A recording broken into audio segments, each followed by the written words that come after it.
इस इक्वेशन में constant number है -7, तो -7 जो है वो y इंटरसेप्ट है, या वो वाला पॉइंट है जहाँ पर ये लाइन y एक्सिस को इंटरसेक्ट करेगी। क्लियर। तो y इंटरसेप्ट इसका बनेगा 0, -7, यानी +2 पर वो लाइन y एक्सिस को इंटरसेप्ट करेगी। क्लियर। तो 0, 5 ये हो जाएगा y इंटरसेप्ट इस इक्वेशन के लिए। क्लियर। तो y इंटरसेप्ट की जो वैल्यू है वो 0, 4 हो गई। क्लियर। या इसका जो y इंटरसेप्ट है वो 0, 3 है। क्लियर। यही इस क्वेश्चन का आंसर है। क्लियर। तो y की जो वैल्यू है वो है 9 और यही इसका आंसर है।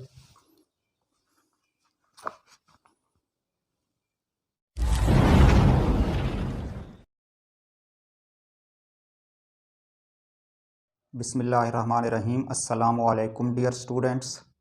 आज हम 8th की मैथ की एक्सरसाइज 2.7 सॉल्व करेंगे। इसका क्वेश्चन नंबर 1 है। इसमें वो कह रहा है कि write each equation in slope intercept form, also find the slope and Y intercept. तो इस क्वेश्चन में जो डिफरेंट इक्वेशंस दी गई हैं, हर इक्वेशन को पहले तो हमने कन्वर्ट करना है स्लोप इंटरसेप्ट फॉर्म में, और फिर उसमें से जो लाइन की स्लोप है वो फाइंड आउट करनी है और वाई इंटरसेप्ट को फाइंड आउट करना है। यानी 2 चीज़ें बाद में फाइंड आउट करनी है। तो आइए पार्ट नंबर 1 से शुरू करते हैं। पार्ट नंबर 1 में जो इक्वेशन दी गई है 10x + 35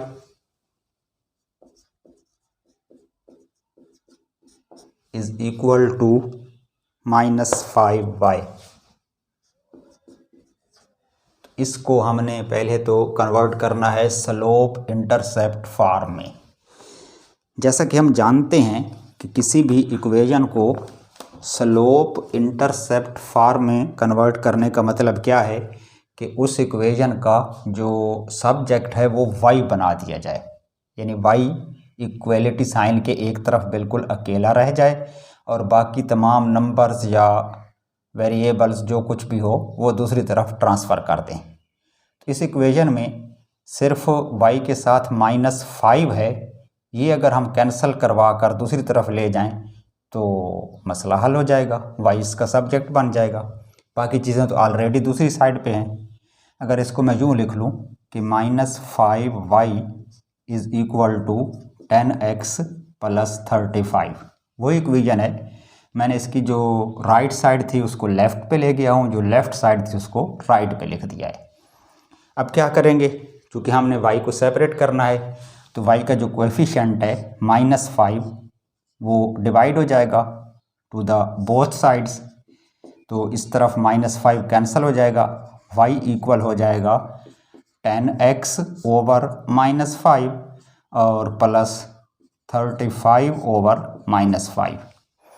ये -5 चूँकि दोनों टर्म्स का डिनोमिनेटर है तो इसको मैंने दोनों के साथ सेपरेट लिख दिया है। अब कैंसिलेशन करवा लें, 5 1 ज़ार 5, 5 2 ज़ार 10, तो ये नेगेटिव साइन है, y इक्वल होगा -2x के, और इधर भी माइनस आएगा चूँकि ये डिनोमिनेटर माइनस है तो माइनस वाला साइन इस प्लस को भी माइनस कर देगा। 5 की कैंसिलेशन होगी, 5 1 ज़ार 5, 5 7 ज़ार 35, तो -7, तो y इक्वल हो जाएगा -2x -7। तो ये जो फॉर्म है इस इक्वेशन की ये कहलाती है स्लोप इंटरसेप्ट फॉर्म, यानी हमने इस इक्वेशन को स्लोप इंटरसेप्ट फॉर्म में कन्वर्ट कर लिया है। उसके बाद वो पूछ रहा है कि इसमें स्लोप भी फाइंड आउट करनी है और y इंटरसेप्ट भी। तो इसमें स्लोप क्या है वो आप जानते हैं कि इस फॉर्मेट पे जब हम इक्वेशन लिख लें तो x का जो कोएफिशिएंट होता है वो लाइन की स्लोप कहलाती है। तो इस यहाँ पर x का कोएफिशिएंट -2 है तो स्लोप जो है वो -2 होगी। और दूसरी चीज़ है y इंटरसेप्ट।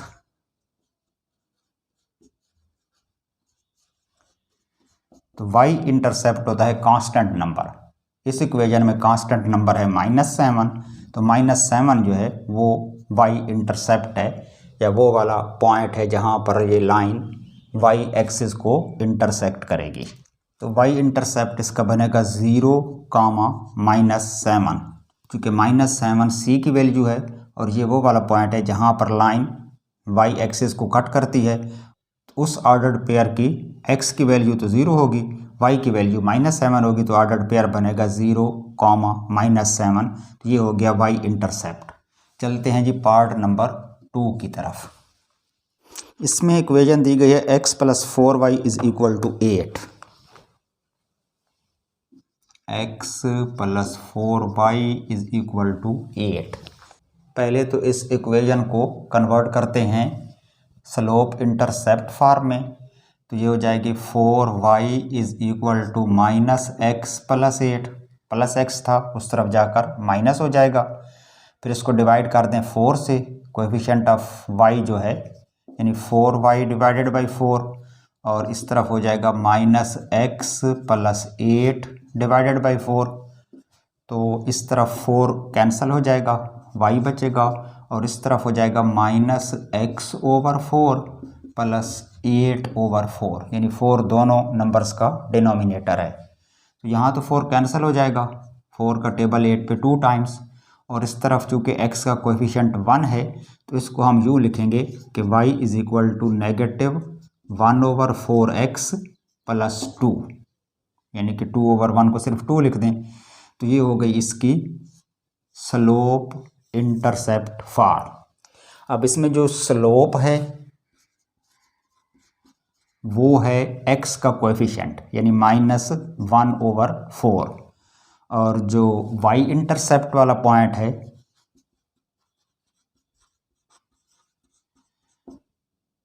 उसके जो ऑर्डर्ड पेयर के नंबर्स बनेंगे, एक तो 0 होगा क्योंकि x कोऑर्डिनेट तो उसका 0 होगा, और y कोऑर्डिनेट की जो वैल्यू है वो ये वाला नंबर होता है 2, यानी +2 पर वो लाइन y एक्सिस को इंटरसेप्ट करेगी। क्लियर। इसी क्वेश्चन का पार्ट नंबर 3, -8x + y = 5। पहले हम इसको कन्वर्ट करेंगे स्लोप इंटरसेप्ट फॉर्म में। तो उसके लिए क्या करना है कि y इक्वल होगा 8x + 5 के। ये जो -8x है इसको ट्रांसफ़र कर दें दूसरी तरफ तो ये +8x हो जाएगा, और +5 ऑलरेडी मौजूद है। तो ये हो गई इसकी स्लोप इंटरसेप्ट फॉर्म। अब इसमें जो लाइन की स्लोप है वो होगी 8, coefficient of x is the slope of the line. और दूसरी चीज़ हमने मालूम करनी है y इंटरसेप्ट। तो उसके लिए क्या करेंगे कि ये जो कांस्टेंट नंबर है ये y कोऑर्डिनेट की वैल्यू होती है, और उस पॉइंट पर जो x कोऑर्डिनेट है वो 0 होता है। तो 0,5 ये हो जाएगा y इंटरसेप्ट इस इक्वेशन के लिए। क्लियर। पार्ट नंबर 4, इसमें जो इक्वेशन दी गई है 2y - 8 = 6। 2y - 8 = 6x। तो पहले हम इसको कन्वर्ट करते हैं स्लोप इंटरसेप्ट फॉर्म में।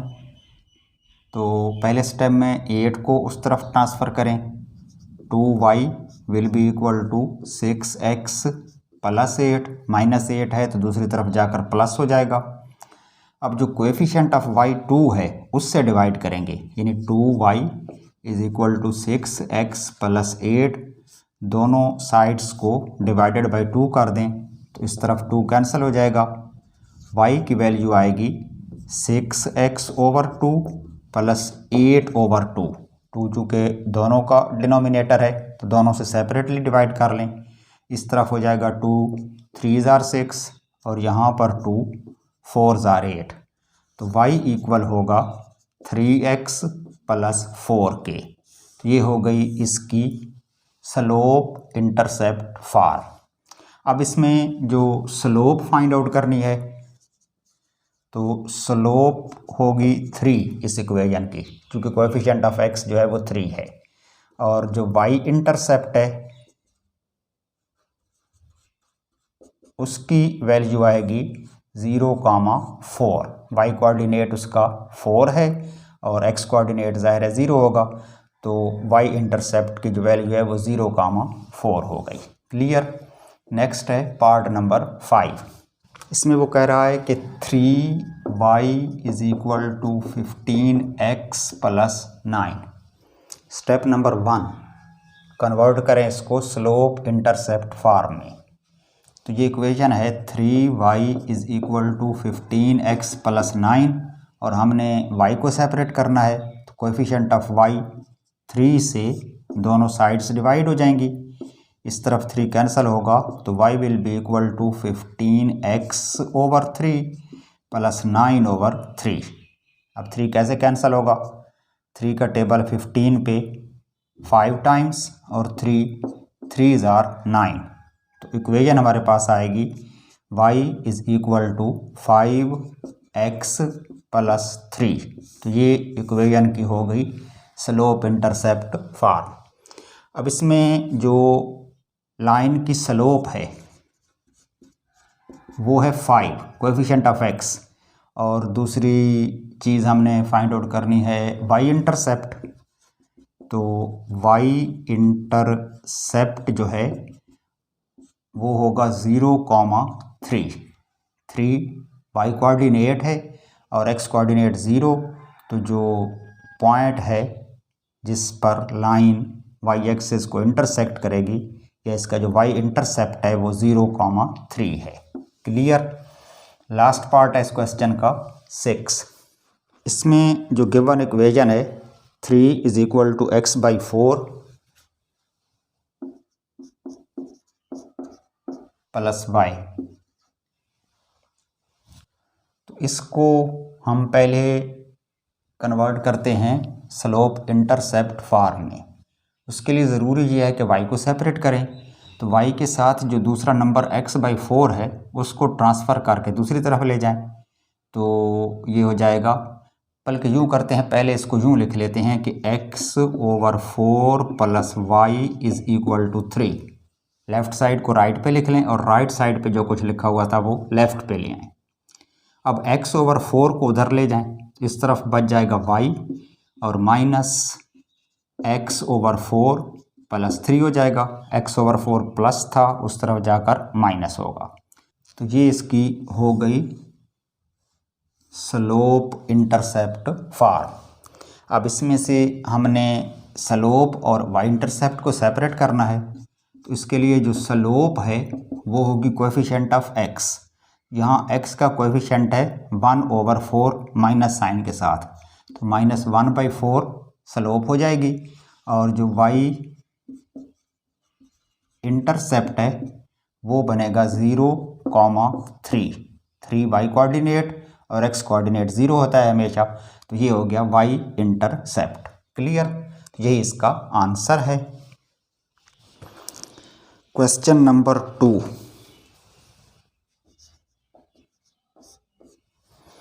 इसमें वो कह रहा है कि if 2x plus Y is equal to 4, एक इक्वेशन उसने हमें बता दी है कि 2x plus Y is equal to 4, ये गिवन इक्वेशन है। Then find the value of y, वो पूछ रहा है कि फाई की वैल्यू फाइंड आउट करें। When x is equal to 13, यानी x बता दिया है 13 के इक्वल है, y की वैल्यू क्या होगी ये हमने फाइंड आउट करना है और इक्वेशन भी दे दी है। तो अब हम क्या करेंगे कि सिंपली इस इक्वेशन में x की जो वैल्यू है वो पुट कर देंगे और y की वैल्यू हमारे पास आ जाएगी। यानी इक्वेशन है हमारे पास 2x plus Y is equal to 4, x चूँकि 13 है तो ये हो जाएगा 2 times 13 plus Y is equal to 4, और 13 को 2 से मल्टीप्लाई करें तो ये बनता है 26 plus Y is equal to 4, और चूँकि हमने y की वैल्यू निकालनी है तो 26 को उधर ले जाएं, तो y इक्वल हो जाएगा 4 माइनस 26, प्लस है तो उधर जाकर सब्ट्रैक्ट होगा, तो y हमारे पास आ जाएगा 4 में से 26 को सब्ट्रैक्ट करें तो बाकी बचेगा -22, 26 माइनस 4, 22 आएगा, और चूँकि माइनस वाले नंबर ज़्यादा हैं तो -22 is the value of y। यही इस क्वेश्चन का आंसर है। क्लियर। नेक्स्ट है जी क्वेश्चन नंबर 3।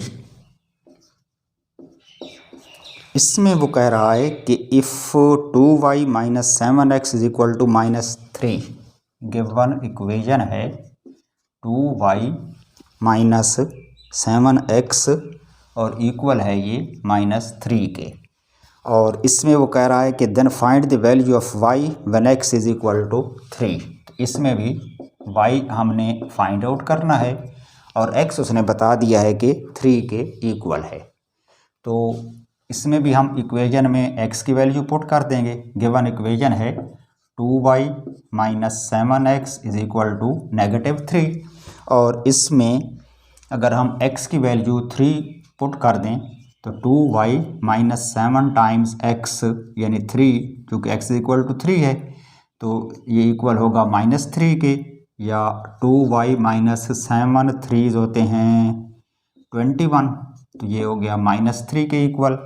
अब -21 उस तरफ जाएगा तो प्लस होगा, यानी 2y इक्वल होगा -3 + 21 के, क्योंकि -21 है तो राइट साइड पे जाके ये प्लस हो जाएगा।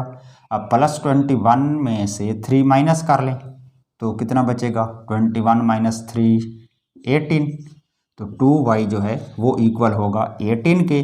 और हमने चूँकि y की वैल्यू फाइंड आउट करनी है तो कोएफिशिएंट ऑफ y 2 डिवाइड हो जाएगा बोथ साइड से, इधर 2 कैंसिल हो जाएगा तो y इक्वल आएगा 9 के। 2 1s are 2, 2 9s are 18, तो y की जो वैल्यू है वो है 9, और यही इसका आंसर है। नेक्स्ट है जी क्वेश्चन नंबर 4। इसमें वो कह रहा है कि if 7y - 10x - 70, 7y - 10x - 70 is equal to 0, find the value of x when y is equal to -1।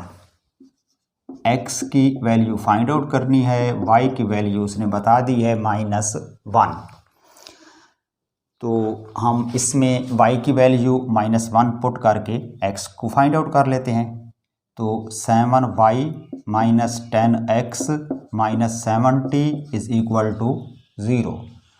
अगर y की जगह पर हम उसकी वैल्यू -1 डाल दें तो इस 7 times -1 - 10x - 70 is equal to 0, तो ये हो जाएगा 7 × -1 -7, फिर -10x आएगा, -70 है 0 हो जाएगा। अब -10x के अलावा जो दोनों नंबर्स हैं, यानी ये -70 है और ये -7 है, दोनों कांस्टेंट नंबर्स हैं तो ये आपस में ऐड हो जाएंगे, यानी -77 हो जाएंगे विच इज़ इक्वल टू 0, या फिर -10x इज इक्वल टू 77, ये जो -77 है ये उस तरफ जाकर प्लस हो जाएगा, और फिर इसको डिवाइड कर दें कोएफिशिएंट ऑफ x से। कोएफिशिएंट ऑफ x है -10, तो इस तरफ भी डिवाइड करेंगे -10 से, तो ये कैंसिल हो जाएगा, और x की जो वैल्यू है वो नेगेटिव आएगी। 77 पॉजिटिव है, 10 नेगेटिव है, तो आंसर आएगा -7.7। यहाँ पर जो डिनोमिनेटर 10 हो तो एक डिजिट के बाद पॉइंट डाल देते हैं, तो यही इसका आंसर है। अब आपकी किताब में जो इसका आंसर है वो सिर्फ 7 लिखा हुआ है, तो वो उस सूरत में आ सकता है कि अगर यहाँ पर x का जो कोएफिशिएंट है वो 10 ना हो 11 हो, यानी x का कोएफिशिएंट अगर 11 हो तो यहाँ हम 11 से डिवाइड करेंगे, इधर भी डिवाइडेड बाई 11 होगा, और 11 7 77 होता है तो फिर आंसर 7 आएगा। लेकिन चूँकि बुक में जो क्वेश्चन लिखा हुआ है इसमें x का कोएफिशिएंट 10 है, तो 10 के लिहाज से इसका यही आंसर आ रहा है। अगर 11 होता तो फिर बुक वाला आंसर 7 आता। क्लियर। ओके जी, हमारा आज का लेसन बस यहाँ तक। इस एक्सरसाइज के जो रिमेनिंग क्वेश्चंस हैं वो इंशाल्लाह नेक्स्ट वीडियो में। अब इजाज़त दीजिए, खुदा हाफिज़।